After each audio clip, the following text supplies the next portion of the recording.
இந்த அரசு தனது சுயநலத்திற்காகவே செயல்பட்டு கொண்டிருக்கிறது என்பது நன்றாகவே தெரிய வருகிறது.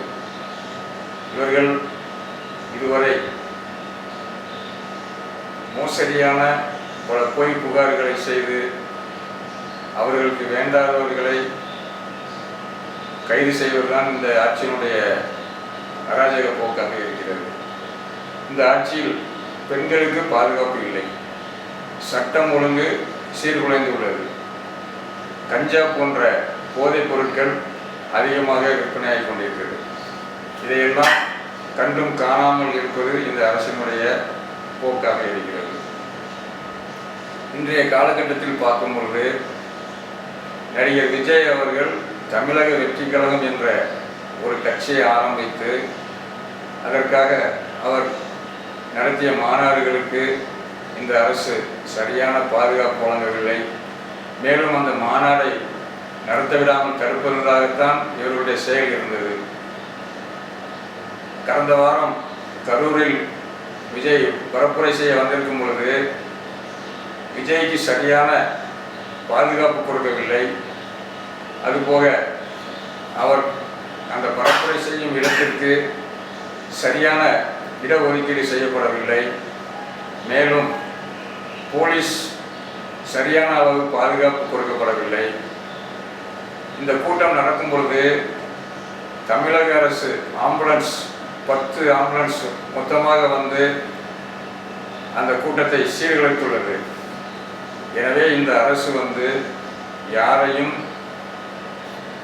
மதிக்காமல் அவர்களுக்கு எதிரியாக இருப்பவர்களை அழிக்க வேண்டும் என்று துடித்துக் கொண்டிருக்கிறது. இது அவர்களுக்குள் இந்த போராட்டத்தை நடத்த வேண்டும். மக்கள் மீது போலீஸை ஏவிவிட்டு 41 உயிர்களை பழிவாங்கியது இந்த அரசினுடைய மெத்தன போக்கை கண்டிக்கிறது எங்களது அகில இந்திய யாதவர் பாதுகாப்பு பேரவை. இல்லை, இது 41 உயிர் பலின்னு சொல்கிறீங்க, அது அரசுக்கு எப்படி பொறுப்பாக முடியும்? அரசு சரியான அளவு போலீஸ் பாதுகாப்பு கொடுக்காததே இதற்கான முக்கிய காரணம். தள்ளுமுள்ளு நடைபெறுகின்ற இடத்தில் இந்த போலீஸ் அதிகாரிகள் ஏன் அதை கண்டிக்கவில்லை? மேலும் சிறு குழந்தைகளை பொதுக்கூட்டத்திற்கு அழைத்து வரக்கூடாது என்பது அரசு விதியாக உள்ளது. அதையும் மீறி அவர்களை எப்படி இந்த கூட்டத்திற்குள் அனுமதித்தார்கள்? இந்த அரசுடைய மெத்தன போக்கு தான் இதற்கு காரணம். இல்லை, கரூரில் ஒரு முன்னாள் அமைச்சர் செந்தில் பாலாஜியினுடைய தலையீடு இருக்கதா சொல்கிறாங்க, அது எப்படி? அது உண்மை. இந்த விஜய் அவர்கள் 10 ரூபாய் பாட்டிலுக்கு 10 ரூபாய்னு ஒரு பாட்டு பாடிய சமயத்தில் தான் இந்த அராஜகம் நடந்துள்ளது. இதில் முழு பொறுப்பும் அந்த அமைச்சரைத்தான் சேரும். இந்த விபத்து நடந்த சில மணித்துளிகளில் செந்தில் பாலாஜியும் கல்வி அமைச்சரும் அந்த ஸ்பாட்டில் இருக்காங்க. அப்போ இது வந்து திட்டமிட்ட சதியா இல்லை யதார்த்தமாக நடந்ததா? இதை வைத்து பார்க்கும் பொழுது இந்த 2 மந்திரிகளும் அந்த ஊரில் இருப்பதற்கு என்ன காரணம்? முன்னாள் மந்திரியும் இன்னாள் மந்திரியும் 2 பேரும் ஒரே இடத்தில் இருந்து நீலி கண்ணீர் வடித்துக் கொண்டிருப்பதை பார்க்கும் பொழுது இவர்கள் திட்டமிட்டு சதி செய்து அந்த செயல் எப்படி நடைபெறுகிறது என்பதை பார்ப்பதற்காகத்தான் அவர்கள் இங்கு வந்திருக்கிறார்கள் என்று எனது கருத்தாக உள்ளது. இந்த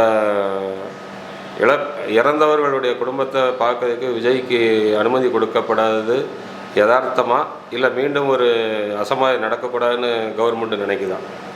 கவர்மெண்ட் வந்து மீண்டும் அசம்பாவிதம் நடப்பதை பற்றி கவலைப்படவில்லை. இவர் மீண்டும் இந்த ஏரியாவுக்கு வந்தால் கூட்டம் அதிகமாக சேரும், அவருடைய ஆட்சிக்கு களங்கம் ஏற்படும் என்ற ஒரே காரணத்திற்காகத்தான் அனுமதி மறுத்துக் கொண்டிருக்கிறார். இது அரசியல் சூழ்ச்சின்னு சொல்ல வரீங்க? கண்டிப்பாக அது வந்து 100க்கு 100 அரசியல் சதிதான் என்பது எங்களுடைய அமைப்பினுடைய. விஜயனுடைய டிவிக்கு வந்து வருங்கால 2026 தேர்தலில் அவங்களுடைய பங்கு எப்படி இருக்கும்?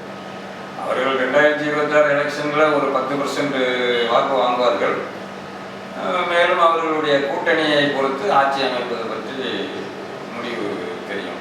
உங்களுடைய அகில இந்திய யாதவர் பாதுகாப்பு பேரவை கூட்டணி விஷயமா எதுவும் தொடர்பு கொண்டிருக்கீங்களா? நாங்கள் இதுவரை எந்த கட்சிகளும் கூட்டணி பற்றி பேசவில்லை. எங்களை மதித்து வருபவர்களிடம் நாங்கள் பேசுவோம். நன்றி. ஓகே, நன்றி.